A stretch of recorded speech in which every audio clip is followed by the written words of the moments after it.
The state to watch is Virginia, where Democratic Lieutenant Gov. Ralph Northam faces Republican lobbyist and former George W. Bush administration official Ed Gillespie in the race for governor. The contest has largely revolved around Trump, and looks to be the closest major race in a year that is also expected to feature blowouts in other high-profile contests. Here's a breakdown of what to watch on Tuesday. Virginia Governor Northam and Gillespie square off in the marquee swing state election of 2017.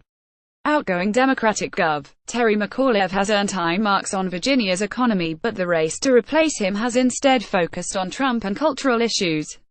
The heavily populated northern Virginia suburbs around Washington are key to deciding the race's outcome.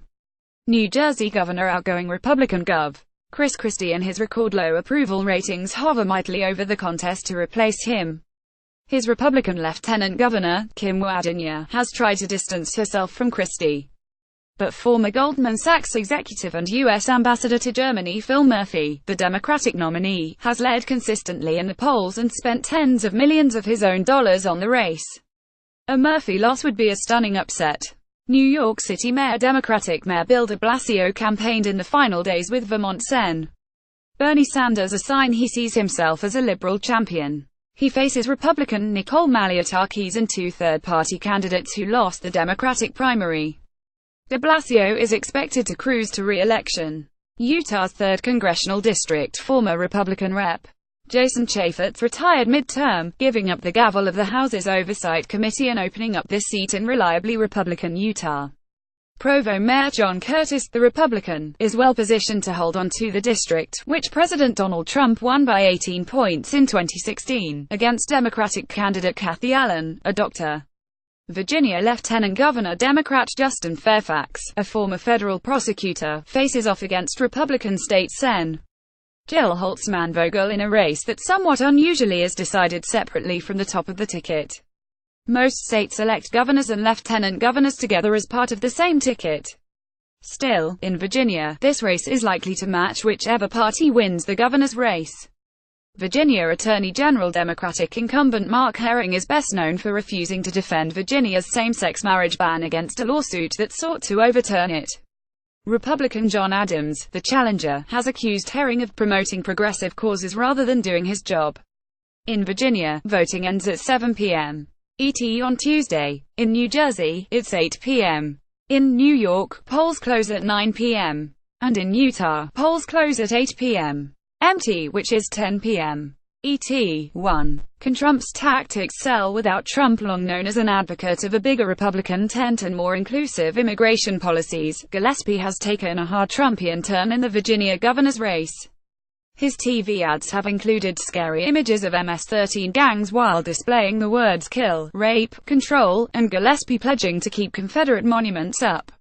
In them, he also has hit Democrats for automatically restoring the voting rights of former felons who have completed their sentences. Those culture warrior tactics were designed to make sure Trump's base turned out for Gillespie, who nearly lost the Republican primary to former Trump campaign state chairman Corey Stewart.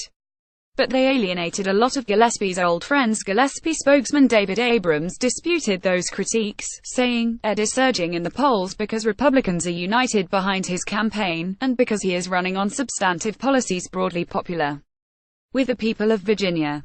The question is whether Trump voters will buy Gillespie's authenticity and turn out to vote for him, particularly since Trump didn't campaign with Gillespie at all despite spending many weekends at his golf course in Virginia over the summer.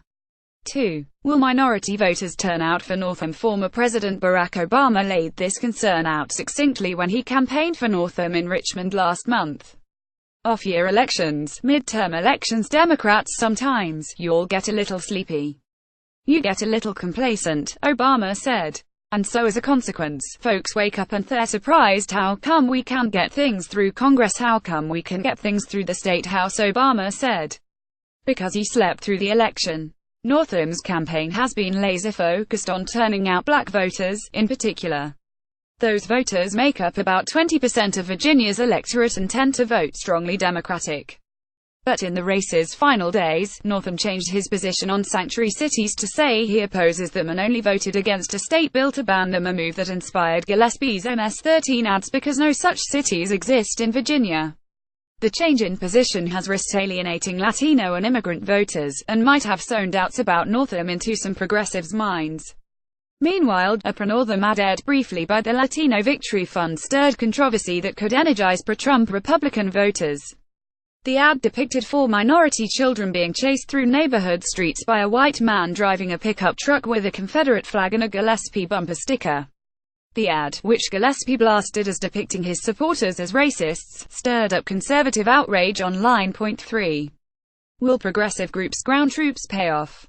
Outside groups are playing a big role in Northam's campaign, supplying digital advertising reinforcements for a candidate who has only aired TV ads, as well as ground troops, who have made calls and knocked on doors for weeks. Planned Parenthood, a leader of those groups, has a lot on the line in both the governor's race and lieutenant governor's race, where Fairfax faces Holtzman Vogel. The Republican is known for having sponsored a 2012 bill that would have required women seeking abortions to undergo vaginal ultrasounds, which Planned Parenthood vehemently opposed. Other Democratic groups have bickered about Virginia since Northam defeated former Rep. Tom Perriello in the gubernatorial primary. But a share of the credit for wins in statewide and even state assembly contests would go to Planned Parenthood, which announced in August it would spend $3 million to help Northam. 4. Can Democrats take full control in Washington state? One more down-ballot race to watch: a state Senate contest in Washington. If Democrat Manka Dhingra defeats Republican Jyoung Lee England, control of the Senate would tip into Democratic hands. Democrats already control the state house and governor's office, which means a win in that race would give them the trifecta: unified control of Washington's government. This is incredibly important. Right now, Republicans have the trifecta in 26 states, which gives them broad authority not just over laws and budgets, but the redistricting process every 10 years. Democrats, though, have trifectas in only 6 states: California, Oregon, Hawaii, Delaware, Connecticut and Rhode Island. It's perhaps the most vivid example of the party's collapse during Obama's tenure, and an imbalance that reflects Democrats' broad structural disadvantages at the state level that entrench Republican dominance there. Point 5. Will there be a shocker? The reason so much focus is on Virginia is that Tuesday's other big contests seem like sure things.